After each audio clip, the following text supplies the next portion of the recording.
You! Yes, you! Stand still, laddie! Alright, how you getting on? Okay, so I thought I'll do an energy update, but first, because I feel a lot of freeing energy. Okay, so this is how we work a lot of things out. Well, this is how I do it. But you see, a karmic year, 2018, is 11. Okay, so it's year 2. Okay, but we're going into year 3. Okay, which means the end of a karmic year, which is death and transformation. Because I don't know about a lot of people, but I feel a lot of freeing energy. Well, today, definitely a lot of freeing energy. So karmically, people have done, should have done a lot of work. Not everybody's on the same timeline. But you see, when we pass the karmic year, death, transformation of the old, we reflect back on that, but then we go into year 3, okay, karmically, okay. So it's a freeing of karma, it's a freeing of past life aggression that I always talk about, the 3 of Pentacles. You know, this is either religion, but this is collaboration within karma, because it's Mr. Plate that I normally talk about on camera, okay. So it's the wall of defense, and it's things that have happened in past life that we carried over from the past life, or this past life that created the past, then the present moment for the future, and a cycle of defense. So we learn release through this year, and that's why it's been so difficult for release of the old to bring in the new, which is broader spectrum, the new, looking expansively, okay, using the wand in order to take new directions, okay. So because it's the death of the old, we look more towards the three of swords, which is coming out of heartache and betrayal, moving forward, using that energy in order to think expansively. Death of the old to bring in the new, So then we also have celebration, but then we also have Chiron moving, which is definitely more beneficial for Pisces, but it's also celebration for Christmas, but uniting with people that we should be. We release a lot of karma, a lot of uniting with people, friends, families, different situations in life, and then the earth finds its quality. The earth mother, you know, we learn to work with the earth and the flow and balance of that in order to create unity of why we should all be here karmically, to experience pain and release. So that's what that year has been this year, but this is what this year will bring in, is abundance, which would also be Jupiter, okay. So I thought I'd give you a quick little update of stuff. So let's have a look. So can you please give me an update, energy update for the energies around, like today, tomorrow, because I feel a lot of release. Okay, so we've got the 8 of Cups, the 6 of Cups, the 2 of Cups, the Knight of Cups, and the King of Pentacles. And the overall energy is world cycles. The world cycles. Okay? So basically it takes reflection of walking away.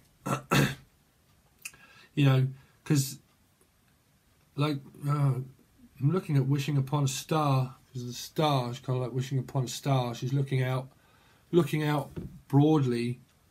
So the energy could be a lot of healing energy, you know, trying to find my star, you know. But the 8 of Cups is basically a new journey. It's sometimes people need to go in their directions and do their own things in order to find wisdom and like reflect on themselves, reflect on their past, take a look at their family, you know, take a look at their family gatherings, take a look at, well, what is that? Well, for some reason it looked like Noah's Ark in the middle, but it's not, in the background. It's actually a house. But it's it's kind of, you know, sorting out family issues with children is what I'm picking up. You know, sometimes, because a lot of people, they're in, you know, karmic situations that I talk to in the comments, you know, and they're all involved in marriages and things like that and whatnot, you know, and sometimes it takes to walk away and reflect and look in. Some of you could be looking into astrology, okay, into astrology, which is 8 stars, which is Aquarius. Yeah, 8 stars, which is found within equality, which is found within the Rider-Waite deck, 8. So it's finding equality, so it's going off, trying to find equality, trying to find balance, to create balance of the universe, to find groundedness, to find stability within yourself. It's a lot of stabilizing energy around and feeling, you know, empathically. It's because it's reflection, you see. That's going off in order to reflect, as what we would find in the Hermit as well, you know. And also Aquarius, which is like wishing upon a star of what I've said. Takes a fool's journey to the top of the hill. This is a different deck, you know. Wishes upon a star, looks into astrology and tries to find the expansive mind, okay, thinking and feeling about past actions and future actions, you know. Wishing upon a star, looking into astrology, maybe finding a guide, following a guide, maybe that you are a guide, you know, reflecting on that and reflecting on childhood things within yourself, of things that could happen within a child. You see, that does happen karmically. When we're forced upon karmic situations, it causes us to do that, to reflect. Soulmate energy also, but it's more about yourselves, you know. We need time for ourselves in order to find the light between the separation of two, but union too. I've not seen this card.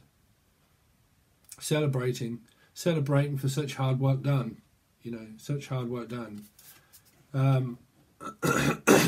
Because we've got the 2 of Cups and the 6 of Cups, which is definitely a reflection of my true thoughts and feelings about family problems, family issues, you know, that I'm walking away in order to create a new stable offering. You know, forgetting the past, because that's also a past card, but that's also a forgetting the past. So forgetting the past, finding alignment with my true path of myself, a reflection of myself, or with my soulmate or whatever, because that's 6 and the 2, you know, and that's 8 as well. 6 and 2 is also 8, you know, so that is a complete reflection. That's a lot of fucking hard work done, you know. It brings in the sun, it brings in like clarity, it brings in wisdom, you know. It brings us on a path of where we should be karmically, you know. And then we've got Prince Charming is kind of, you know, the Knight of Cups. So the Knight of Cups, see, this is more of a hesitating as well, but it's not. This can just mean a love offer coming in. You know, but we will clarify. And then we've got the King of Pentacles, which just seems to be the spread that I've chose. I mean, they're not spreads, they're just what I do, but the King of Pentacles is kind of like the stabilizing energy of this spread completely, because it's finding stability, it's finding the earth of yourself, of finding that grinding. Wow, what am I picking up? Grinding. Bow, bow, wow, bow.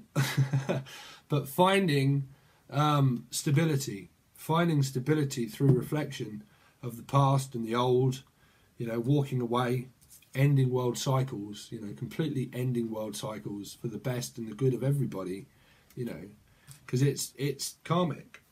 Things are karmic, and it takes work on yourself in order to know where you are, you know.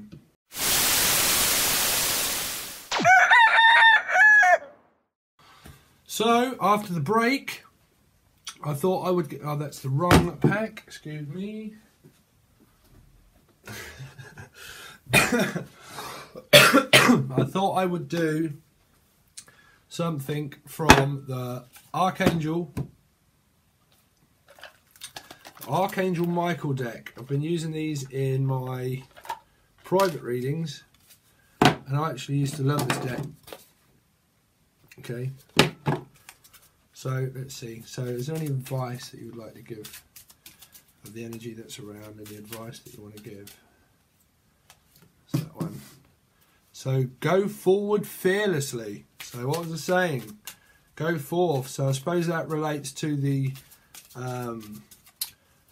what was that? The Page of Cups, I suppose. Go forth fearlessly. Anything else that you'd like to say? Because I said about hesitant, didn't I?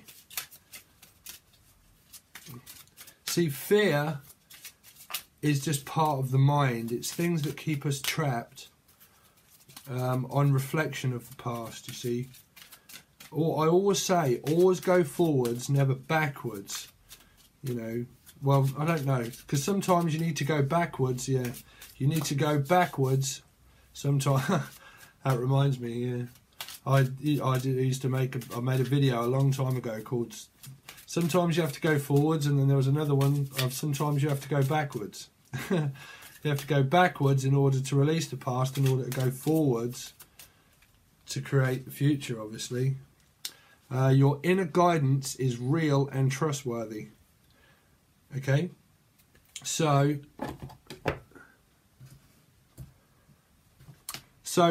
like I was saying, go forth fearlessly.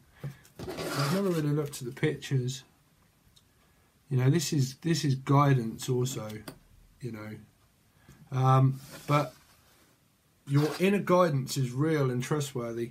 So, can you remember what I was saying? I forget what reading it was in, but that's your guide there, okay? Now, this is the higher mind. This is sometimes this is like the death and transformation card. It's sometimes like the inner guidance of you have to ask for help. You know, a cry for help is like asking for help, but you have to ask Spirit in order for them to help you, because you have free will.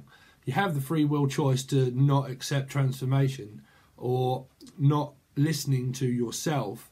But when you learn to find alignment with yourself, okay, you're more than a number in my little black book. Right, red book. I forget how the lyrics go. I think it's black book, isn't it, or red book? But this is spirit guides. But, well, that's kind of freaky, right? It's kind of like, all right, sweetheart, how are you getting on? But that is spirit guides saying that your inner guidance is real and trustworthy, meaning that the way that you feel and the way that you ask for help, it's real. It's real. You know, it's spirit guides. You have to ask for help in order to seek guidance from the higher mind. Okay? So I'm having a bit of a brain melt at the moment.